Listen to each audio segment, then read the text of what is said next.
and from Rays of the One Light, weekly commentaries on the Bible and the Bhagavad Gita. Did God create the universe or become it? Truth is one and eternal. Realize oneness with it in your deathless self within. The following commentary is based on the teachings of Paramahansa Yogananda. The Gospel of St. John, chapter 1, contains a passage that explains the essential truth that creation is a process of becoming. The universe is not separate from God, the Creator, but a part of Him. Even as of our own dream creations during sleep are figments of our own consciousness. God's is the life, God's the reality. Not a melody could be composed, not a poem written, where the melody and the poem are not already there, simply waiting to be expressed. In Him was life, and the life was the light of men, and the light shineth on darkness, and darkness comprehended not. Ego-directed desire is like a static. It distorts the radioid message of infinity, but the pristine impulse from the divine, undistorted by limitation and delusion, is the life that gives rise to all that is. As the 7th chapter of the Bhagavad Gita states, I am the fluidity of water, I am the silver light of the moon, and the golden light of the sun, I am the Om, chanted in the old Vedas, the cosmic sound moving as if soundless through the ether. I am the manliness of men, I am the good, sweet smell of the moist earth, I am the luminescence of fire, the sustaining life of all living creatures. I am self-offering in those who would expand their little lives into cosmic life. O Arjuna, know me as the eternal seed of all creatures. In the recepted, I am the reception. In the great, I am the greatness. In the glorious, it is who I am the glory. Thus, through Holy Scripture, God has spoken to mankind. Om, Om, Om.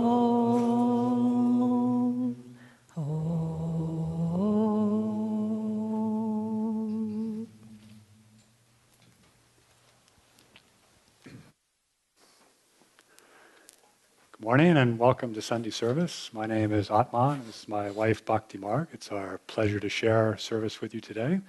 Especially want to welcome those who are with us as visitors or guests here at the Expanding Light, whether it's the yoga teacher training or the group that's here to create new habits in the new year, or just on personal retreat. I'd like to start with a prayer demand from Yogananda's book, Whispers from Eternity.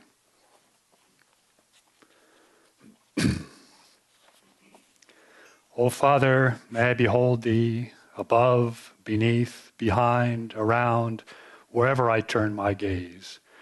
Train the children of my senses never to stray from Thee, who dwellest at the heart of everything.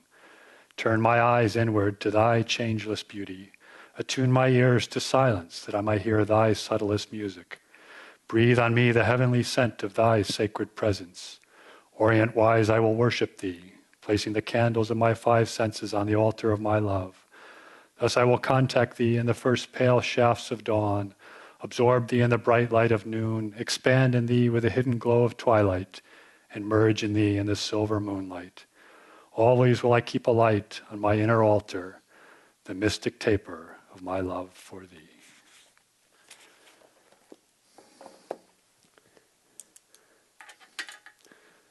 So each year at the beginning of the year, we come around to the readings in the Rays of One Light that set us back in a firm foundation in the cosmos of what is this all about? Where do we come from? Why are we here? And I love these parts. So the cosmic gases, it's so thrilling to contemplate, but it's also extremely important to have that base as the understanding. So I want to talk a little bit about that and then ways we can bring it down into our life. So we started with this last week with Jyotish's service. We talked about the Word. The Word was God. The Word manifested through the vibration of Om. This week the focus is more on the light. So there's the unmanifested, undifferentiated, eternal one, the Satchidanandam, ever-existing, ever-conscious, ever-new bliss that manifests, it vibrates itself out into creation. And that vibration creates sound, it creates light. It's the vibration of Om, it's that light that pervades all the universe. And that's what moves out into the world and imbues itself at the heart of every part of creation, every material piece, every single atom has a speck, a part of that vibration, that indwelling oneness within it. And this is very different. This is one of the sort of revolutionary things that Jyotish mentioned last week that Master brought, that is not God separate from creation. God is in creation. God is in every single part of it. And that's a very revolutionary concept for many in the West, because we tend to think that life tends to come from a combination of chemicals or a uniting of two cells. But that's backwards. The life is the cause. It is not the effect. The life starts in that seed and moves outward to create all that universe. So from the very heart of our being, that spark of life, and in him was the life, and the life was the light of men, that light that animates the bodies, that moves into existence. And that means that everywhere is this center, is that center of the divine. As he says in the autobiography, Yogananda said that it's center everywhere, circumference nowhere. You can really know the universe by going back to the center, not by looking out from the outside. And what is life? Life is really nothing more than conscious energy. It's that conscious energy moving outward into manifestation, into material manifestation. And if we want to know that life, if we want to know our own nature, we have to start back at that center, back at that indwelling oneness, at the immortal Atman, which is inside of all creation, that indwelling soul that is waiting to manifest. Now, what do we do with all that? You have to understand a little bit about the creation. All right, so there's God is in everything, in every indwelling atom. But God is not manifest equally in all those different atoms and all those different things. In the minerals, the Vedas say that God sleeps in the minerals. It dreams in the plants, starts to awaken in the animals, and then has a potential for fully awakening once it reaches the human level. But there's a vast difference in the way that manifestation, the way that the visibility of it, or the how it comes out between the minerals and the humans. And there's also a huge difference between those who start to awake, or most of humans that aren't even starting to awake, and those that are fully awakened.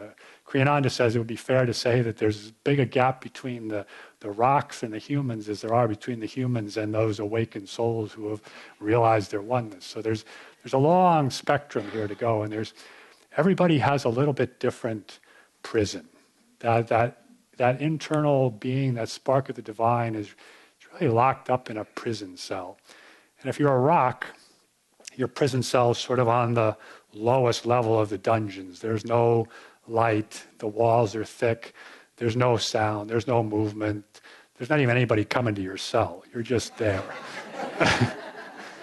When you're a plant, so when you move level, you move up a little bit, and you might get a little bit of a window in your cell, and there's a little bit of a light comes in, and the plant, sort of turns toward the light and plays out its life cycles, not incredibly aware. Sometimes there may be some awareness that there's other cells on this cell block and that there's other plants here, and there might be some interaction, but it's a pretty patterned existence, as Luther Burbank said, it's a very long, unbroken habit through centuries that the plants follow. Well, then you move up to the level of the animals. Now, this is where it gets a little bit more interesting. The animals start to realize that there's other things around there. There's other prisoners in this prison, and they can sort of hear things going on, and they sometimes get out into the prison yard and mix with other animals and start to see things and interact. But generally, it's still pretty conscripted. They don't really see outside the prison wall. Matter of fact, they don't know they're in prison. They just are going through life, and they're pretty happy. It makes it pretty easy for the jailers. They don't have to spend a lot of time on security, and just they're there doing what they're doing. And it gets a little chaotic sometimes, and they interact. But largely, it's just a contented prison population playing out their thing. Okay, then we get to the human prisons, and this is where it gets really interesting, because for the first time, the sense comes in that there's something wrong here. I'm suffering, dukkha. The suffering comes into it that I'm in prison. There's something wrong. I shouldn't be having this. I need to get out of this. Now we need to switch the metaphor a little bit here because the human prison is a little bit different than the other levels of prisons. It's more like a Dwapara prison of energy. So instead of like thick walls and things, we're kept in by these energy fields. And I like to envision it sort of like the cartoon character Pigpen in Peanuts. I don't know how many of you remember that, but he had this, he always walked around with this cloud around him. Well, that's sort of like us. That's our prison. We walk around with these clouds. Clouds of what? Clouds of our own desires, our own limitations, our own ego identifications. It's the ego, that soul, that spark of the divine identified with something confining, something small. So we have, here we are in our little prison bubbles, and we get to interact with other prisoners. We get to get out quite frequently and run around with them, and we start to think about how I could make my little prison cell better. And if I got more food, if I could get his rations, I'd be happier. And if I got a better, instead of this straw pallet in here, if I got a cot, that would be really good. And then I'd be much happier in my prison. And so we start, rubbing up against all the other prisoners, and we get into all sorts of trouble. Like sometimes we start, as I said, stealing from the other ones and getting the material things. We get into this whole thing of, if I could just organize all the other prisoners and get them to do what I want. So like when we went out into the yard, we all marched in step, and then they could all bring food into my cell, and it would be perfect if I just had this power. So we get into that delusion. We get into the delusion that, I need to make myself more comfortable. We get into the delusion, and this is moving on a little bit. We start sensing that inside that pig pen cloud of those other prisoners, there's something in there that appeals to me. And we start feeling this attraction for other ones of our prisoners. And we start trying to connect with that. And we start butting up against their little prison walls. And sometimes it works, and sometimes, we get a little bit of a connection going, but oftentimes it gets pretty complicated when their delusions and static of all their delusions meet our static of delusions. It doesn't always work. Sometimes we fly apart, sometimes we come back together, but it's not usually all that pretty, and it's not really what we want. It still doesn't get us back to that glimpse, because we've started to feel this glimpse. We've started to look around, and we start, like every once in a while, you look through this cloud and you see the sunlight out there, and you realize, wait a minute, if I could just get out of this prison yard, if I could just move beyond this, if I could just get to something that's resonating with that spark that's in me, that's what I want. That's where I want to go. So we start thinking of all different ways to break down our prison cell through various intoxicants, for example. Maybe we start taking drugs to see if that'll the shield will go down as soon as I start taking enough alcohol or drugs or forget my suffering. Well, we throw ourselves against our walls for a while and we fall back on the floor, and it doesn't really work. And then some of us realize that, wow, what I really want is to be calm and peaceful and joyful, and I'm not getting that when I'm out in the yard with the other prisoners trying to organize them or trying to get more stuff in my cell. It's when I'm quiet and when I sit down, and then, this cloud seems to dissipate a little bit, and I can see the sunlight better, and I feel something. We start maybe opening these little channels out through our prison walls, and we start seeing the sun, and we start experiencing that oneness that's around us. And then through a very long process, we gradually be quiet, we let the walls fall down, we let those vibrations dissipate, and we start to connect with what's outside. And occasionally, we get, sometimes, see, we never talked about who the guards are in this prison. Well, there is this conscious force outside there that's keeping all this going, but it's also a benevolent force. And every once in a while, it'll toss in a book into our little prison cell when there's a hole big enough. And so the book comes in, you read this, you go, wow, you mean there's a way out of this prison? Whoa.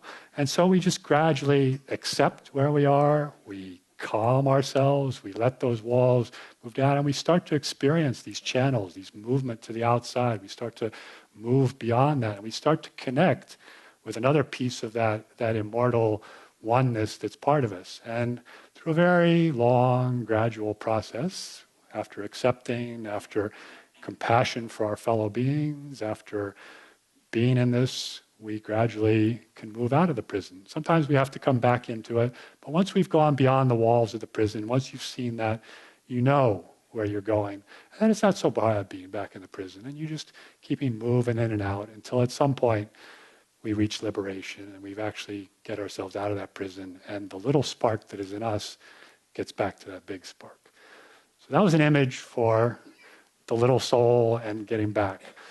But I also wanted to talk a little bit about what are the implications of this in everyday life? What if we really started living this truth, and more people in today's society started realizing that yes, we are a part of the divine. Yes, the divine creation is within us. Our goal is to break down these walls of ego consciousness, of self-identification, of moving outward. What would that mean with relating to the world? I mean, as Jyotish said last week, it's one of the revolutionary ideas that Yogananda brought to the West. Because so much of the West, we think of, here's God outside, here's the creation. Within that creation, human beings are special. We don't really have much kinship with the rest of creation. It's there for our use. And even those who think about that relationship with God, it's something outside. It's not a becoming, it's a reaching out for it. So if this is really truth, I mean, truth is one and eternal. It isn't voted into existence. It is. So if this is truth, as the masters say, what does that look like as it starts to manifest a little bit more in our world around us? And it is starting. I mean, we are in an upward swinging age where things are getting closer to the truth and things are starting to change. And we can focus in on some of those changes that are coming into manifestation. The first would be that this absurdity of secular fanaticism would dissolve. And again, we were just touched this week, the tragedies in France, that in the name of religion, of my God is better than your God, of you are an infidel, I am a true believer, I am saved, you are not. All that goes away when you realize that it's just, we're all one. We're all sparks of this divine. We're all trying to do the best we can to get back to that oneness. Whatever path it is, the paths are many, the delusions are great, but compassion for our fellow beings, that everyone is equally divine at some level as we are, and they are trying to get back to that as well. It would just remove all this secular fanaticism, and be it East and West, it's all over the planet. It's everybody saying, my way's best, this is the only way. So we're moving in that direction, fortunately, and the good news is this is truth, and as we move closer to truth, people are going to have to leave those things behind. Another thing that will be very important, which would change, would be our relationship to the larger world, of how we know and explore who we and what we are in this world. Right now, we're firmly anchored in a scientific, materialistic, reductionist paradigm where we think if we can remove ourselves enough and be focused in our observation and purely objective at looking at material reality through our senses, we're going to come to know what the nature of the world is. And this has certain advantages and certain success, but it's also limited in a certain way. If the reality is the cause is the life, the light, the inner vibration, you're not going to understand that by just coming from the outside, by continually trying to dissect into smaller and smaller pieces the material, which is the ultimate manifestation of that oneness inside. So what do we need to do? Does it mean we need to say, let's throw out the scientific method of observation and just all sit down and meditate? Not necessarily. I mean, people tried that for a number of years, and there are certain advantages to a rational, detailed approach. But what we need to do is to combine those and to change the paradigm and say, we're not going to know everything through dissecting the material world into smaller and smaller things. What we need to start looking for is that unification. We need to start through a process of empathy, of intuition, of love, start empathizing with the creation, because everything in the creation has that same spark that we have within us. And if we can connect with that spark, we're going to learn a lot more about the universe, how to be in it, how to live in this world, and treat the planet probably a whole lot better. And Yogananda thought that this was Yogananda, I don't know if he thought, Yogananda just knows. Anyway, he knew this was this was an important point, and he actually dedicated a couple of chapters in his autobiography to making these points. He also, and those are the two chapters, one about Luther Burbank, and the other one about Jagadish Chandra Bose, who was a scientist in India. He also dedicated his autobiography to who? To Luther Burbank, an American saint. So Luther Burbank was, for those of you who don't know, was a botanist, a plant scientist who lived in Santa Rosa in California in the early part of the 20th century and created many, many, many different new plants and varieties. He was able to do crosses. He was able to bring forth better fruit, a better potato, better flowers, a rose. Quite incredible. And Yogananda went to visit him and just said he basically fell in love with the man because he sensed in him a true saint, someone who was truly in connection with this paradigm that within every plant, every flower is a spark of the divine. And to understand it, that flower has to be approached, that plant has to be approached with love, with empathy. And then the secrets of that can be teased out. And he was incredibly successful in doing this. It was also incredibly frustrating for his fellow scientists because they couldn't necessarily replicate what he was doing. He just says, oh, you cross this one with this one and you get this. And they try it and they go, well, Luther, what happened? I didn't get what you got. And the secret was that inner empathy, that love. He said, I see the principles of organization of the universe, and it's from the plants up to the animals to the human beings. He wrote a book about the care and feeding of the human plant, and he had ideas about education that were very similar to Yogananda's that he exchanged with Yogananda. And he was able to create a spineless cactus. And how did he do it? He said, well, I was selecting ones that had shorter spines, but the real thing was I went up to the cactus and I said, gave the cactus love, said, don't be afraid. You don't need your spines. You don't need to protect yourself. I'm not going to hurt you. And through this great power of connection between the soul of the cactus and the soul of Luther Burbank, he was able to create a spineless cactus. And he presented a couple of those leaves to Master, and they're growing in Mount Washington and also in Santa Rosa. And Master also talked about Jagadish Chandra Bose, which was he was a physicist trained in Cambridge at the turn of the 20th century. He went back to India, taught college for a while, and then when Master was a teenager, when Master was a boy, he lived in Calcutta, very close to Master, and Master went to visit him. And at that point, he was just moving out of the college to form his own institute for investigation, because he said, what I've found, and I've spent my life trying to prove through the invention of various instruments, is there's no difference between the spectrum of everything from metals through plants to animals to humans, that the underlying principles, the underlying organization, the underlying response to consciousness, the underlying response to stimulus and pain, it's all the same. And he actually created these instruments, these amplification instruments, one called the crescograph, and the other one was a cardiograph, he called it. But he was able to put these onto a piece of metal, and he would take a chloroform and chloroform the metal. I mean, metal, you're chloroforming metal. I mean, come on, give me a break.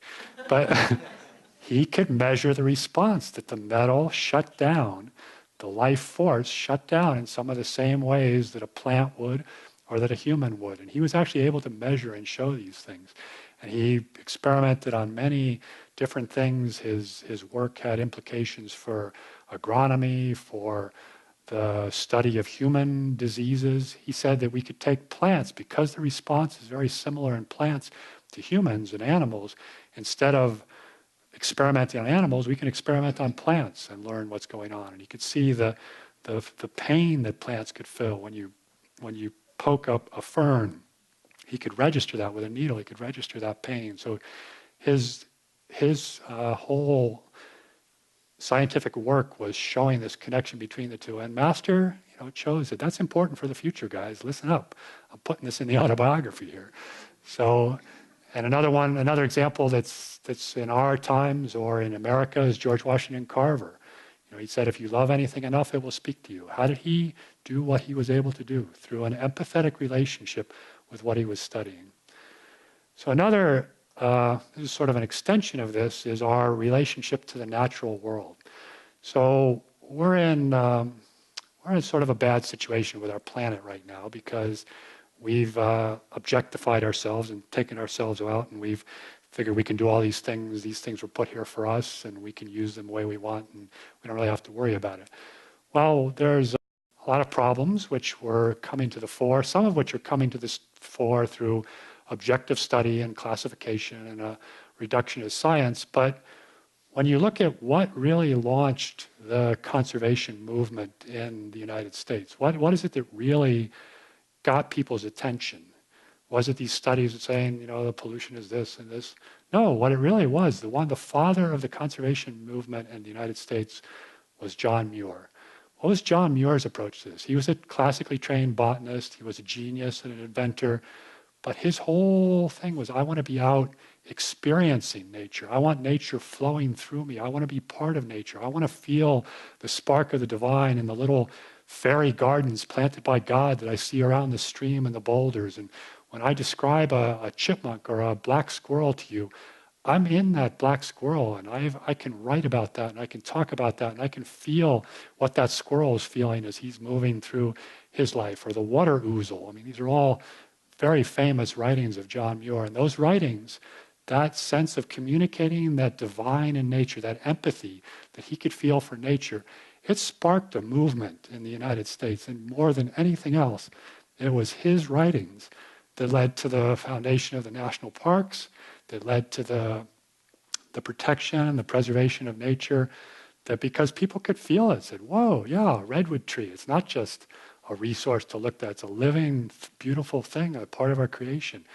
And at one point there was a famous mountaineer in Europe named Reinhold Messner, and someone was talking to Messner, and he said, what happened in Europe? I mean, there's hardly any parks, and it's all kind of developed. And Messner just said, you guys had Muir, and we didn't.